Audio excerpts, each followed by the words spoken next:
Состояние некоторых помещений 7-й городской больницы Симферополя шокирует жителей Крыма. Один из пациентов инфекционного отделения разместил в интернете видео, снятое в его палате. Крымчанин в саркастической форме описывает условия, в которых ему приходится лечиться.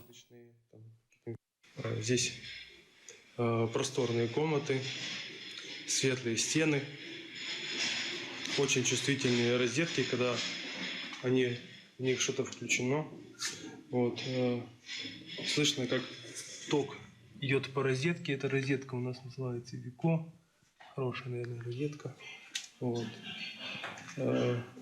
Неплохой свежий ремонт.